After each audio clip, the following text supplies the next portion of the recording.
بسم اللہ الرحمن الرحیم۔ میرے چینل پر خوش آمدید۔ میں ان خاتون کو نہیں جانتا اور نہ ہی میں ان کا بیٹا ہوں۔ وہ شخص اپنی بات ختم کر کے کمرے سے نکلنے ہی والا تھا کہ شمائل نے جلدی سے ایک ہی سانس میں کہہ دیا، سنیے جناب، آپ کو غلط فہمی ہوئی ہے۔ میں ان خاتون کو نہیں جانتا اور نہ ہی میں ان کا بیٹا ہوں، لیکن حال ہی میں میری ماں کینسر کے باعث انتقال کر گئیں۔ یہ خاتون مجھے اپنی ماں جیسی لگی، اس لیے میں چاہتا ہوں کہ جب تک ان کے گھر والوں کا پتہ نہیں چل جاتا میں انہیں اپنی ماں کی طرح رکھوں گا، ان کا علاج بھی کرواؤں گا۔ جناب، آپ نے یہ بتا کر مجھے ایک بار پھر حیران کر دیا۔ اس کا مطلب یہ ہے کہ اس بیچاری کو اپنا اصل بیٹا بھی یاد نہیں، اس نے آپ ہی کو اپنا بیٹا سمجھ لیا۔ اگر آپ انہیں ماں سمجھ کر اپنے پاس رکھ لیں تو اس نیکی کا اجر آپ کو اللہ ضرور دے گا۔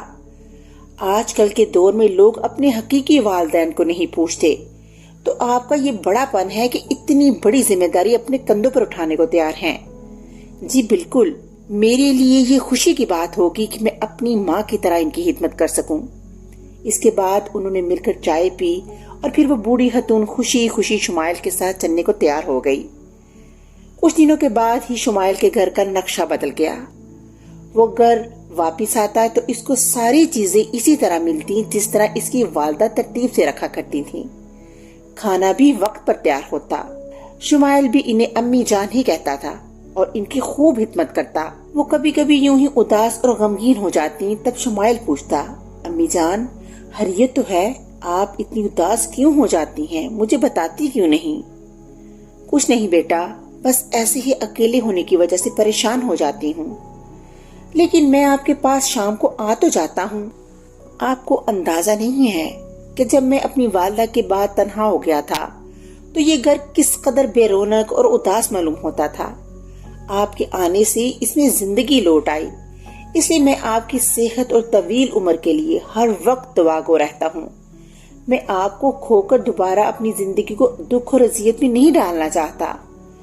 چند ہی ہفتوں میں ماں جی صحت مند ہو گئی اور وہ ہر وقت خوش رہنے لگی تھیں۔ جہاں شمائل کو ان کی صورت میں ماں مل گئی تھی، وہیں ان کو بھی شمائل کی صورت میں فرما بردار اور دیکھ بھال کرنے والا بیٹا مل گیا، جس کی خدمت گزاری اور خلوص محبت سے وہ بے حد خوش تھیں۔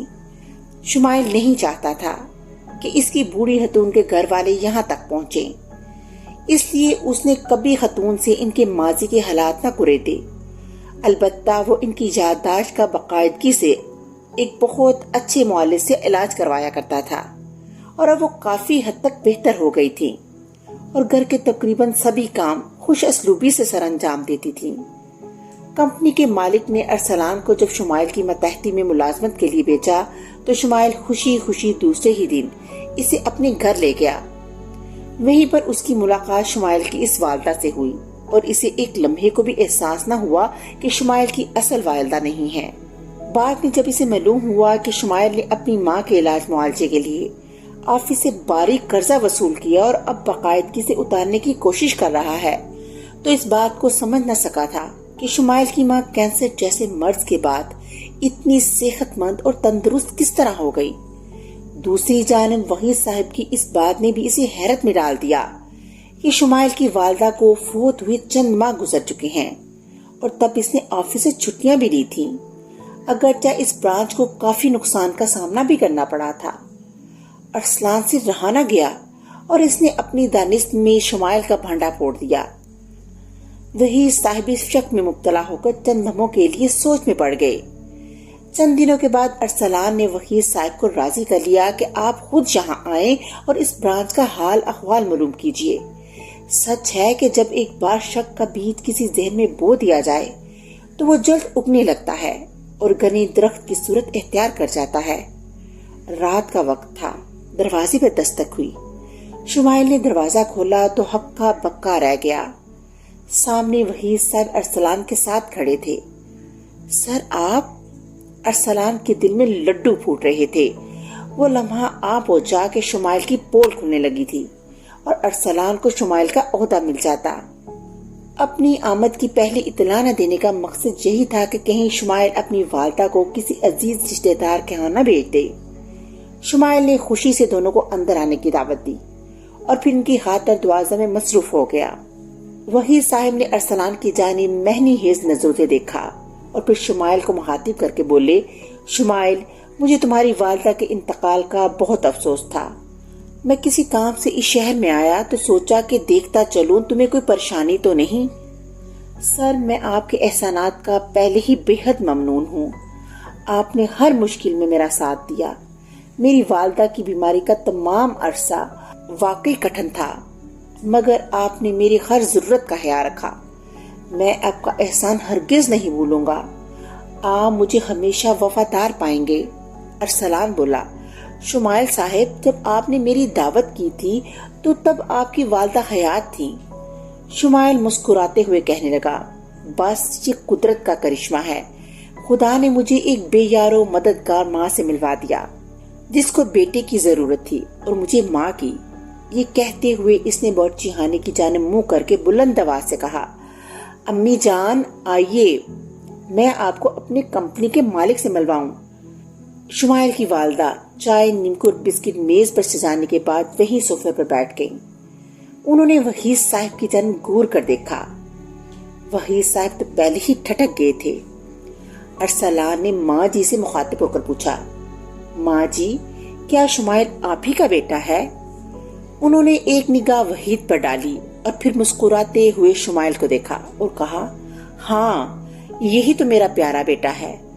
ارسلان کا دل ایک بار پھر تیز تیز دھڑکنے لگا اور وحید صاحب کو جتانا چاہتا تھا کہ سر، میں نے کہا تھا نا کہ شمائل کی والدہ ماشاءاللہ حیات ہے۔ وحید صاحب بجھے دل سے بے چینی سے پہلو بدلنے لگے۔ انہوں نے چائے بھی نہ پی۔ جب وہ جانے لگے تو دروازے کے قریب پہنچ کر ماں جی نے سرگوشی کے انداز میں وحید صاحب سے کہا، بیٹا، مجھے امید ہے کہ تو اپنی بیوی کے ساتھ خوش ہوگا۔ بہو تو کچھ زیادہ ہی خوش ہوگی۔